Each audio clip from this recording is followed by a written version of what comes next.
Hello दोस्तों, library of knowledge में आप सबका फिर से स्वागत है। दोस्तों, the famous king of Bengal Maharaja Pratapaditya का ये एपिसोड 3 है और इस एपिसोड में हम बात कर रहे हैं महाराजा प्रतापादित्य और मुगल बादशाह अकबर के बीच हुई लड़ाई के बारे में। महाराजा प्रतापादित्य उन महान हिंदू फ्रीडम फाइटर राजाओं में से एक थे जिन्होंने 1599 में विदेशी आक्रमणकारियों और मुगल सेनाओं का बार विरोध किया था। 1599 में ईसा खान के मृत्यु के 13 साल बाद प्रतापादित्य ने 20,000 पैदल सेना, 500 वारबोट्स और 45 टन बारूद के साथ मुगल सेनाओं के साथ एक लंबी लड़ाई लड़ी और ये लड़ाई 10 साल से भी अधिक समय तक जारी रही। दोस्तों, बंगाल में सिर्फ मुगलों का ही नहीं, उससे पहले भी कई विदेशी हमले हुए, लेकिन मुगल बादशाह अकबर के हमले का एक मुख्य कारण ये था कि सम्राट अकबर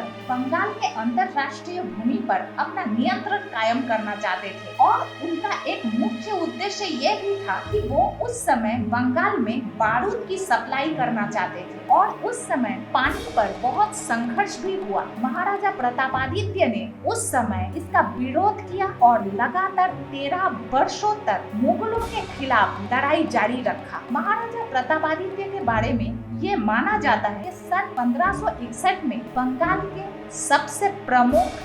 कायस्थ जमींदार घराने में उनका जन्म हुआ था और शायद बहुत ही कम उम्र में यानी कि किशोर अवस्था में ही उन्होंने अपना शासन संभाला था और उन्हें the crown prince of Jessore के नाम से भी जाना जाता था। उनके पिता श्रीहरि ने अपने राज्य को अपने बेटे प्रतापादित्य और भाई बसंत राय के बीच 2 हिस्सों में बांट दिया था। प्रतापादित्य बहुत ही कम उम्र में ही युद्ध कौशल में निपुण हो गए और उनका राजनीतिक जीवन और मार्शल स्ट्रेंथ से कई विदेशी आक्रमणकारी देश भी प्रभावित हुए थे, जैसे कि पुर्तगाल, अफगान, यूरोप, पर्शिया जैसे प्रमुख देश। उन्होंने केवल अपनी किशोर अवस्था में ही अपने राजनीतिक जीवन की कुशलता और परिपक्वता से बहुत वर्षों तक बंगाल को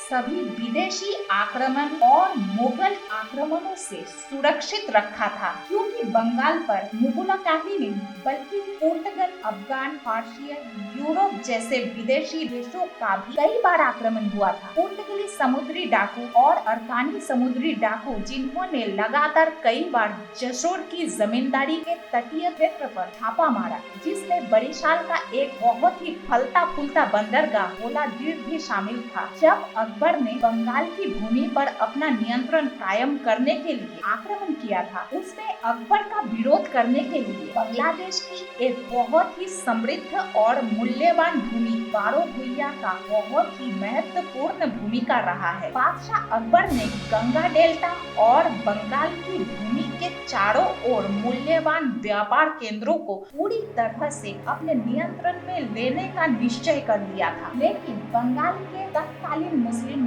सम्राट इस बात से राजी नहीं हुए और उनके बाद प्रतापादित्य के पिता श्रीहरि ने अकबर तथा मुगल सेनाओं के साथ संग्राम करते हुए जशोर की जमींदारी अपने हाथ में ले ली और जशोर को स्वतंत्र घोषित किया और मुगलों के साथ श्रीहरि का विरोध बहुत सालों तक जारी रहा। बाद में श्रीहरि के पुत्र प्रतापादित्य के साथ लगातार 3 बार अकबर की लड़ाई हुई और अकबर को तीनों बार ही कड़ी हार का सामना करना पड़ा था और हार कर वापस लौटना पड़ा था। प्रतापादित्य ने अपनी सेना को समृद्ध करने के लिए पहले से ही युद्ध की नौकाओं के एक बेड़े का इंतजाम कर लिया था। जैसा कि हमने पहले एपिसोड में आपको बताया था कि महाराजा प्रतापादित्य ने बाहरी आक्रमण से सुरक्षा के लिए अपने राज्य में कई किले का निर्माण किया था, जिनमें से 14 किले प्रमुख थे और ये सभी किले जशोर में बनाए गए थे। इसके अलावा भी वर्तमान कोलकाता तथा बेहाला, सालकिया, चितपुर और वर्तमान जगद्दल में भी प्रतापादित्य ने किले निर्माण किए। महाराजा प्रतापादित्य ने अपनी सेना को 6 श्रेणियों में विभाजित किए थे, जिनमें से पैदल सेना कालिदास राय और मदन मल्ला के कमांड के अंतर्गत थी और इस सेना में कुल 52,000 ढाली सेना हुआ करती थी। उनकी सेना में कुछ काकी सेनाएं भी थी जो सेनापति रघु के नियंत्रण में 10,000 घुड़सवार सेना प्रताप सिंह दत्त के कमांड में और सुंदर और धुलियान बेग के नेतृत्व में तीरंदाज सेनाएं और 1,600 प्रशिक्षित हाथी से सुसज्जित किया हुआ था महाराजा प्रतापादित्य की सेना, जिनमें से ज्यादातर सेना बंगाली कायस्थ, राजपूत, पोर्तुगीज सेनाएं, अफगान मुस्लिम सेनाएं हुआ करती थी। प्रतापादित्य ने कुछ अफगान अधिकारियों को अपनी सेना में शामिल कर दिया था और उसके साथ जमाल खान, कटलू खान के बेटे और ख्वाजा कमाल रुद्रादित्य उपाध्याय, जिनका उनके भांजी के साथ विवाह हुआ था, इन सबको भी अपनी सेना में शामिल कर लिया था मुगलों के खिलाफ लड़ाई के लिए। प्रतापादित्य ने अपने आप को अकबर के साथ युद्ध करने के लिए एक तरफ से तैयार कर लिया था और दोनों के बीच पहली लड़ाई शुरू हुई थी सालका में, जो वर्तमान में पश्चिम बंगाल के नाम से प्रसिद्ध है।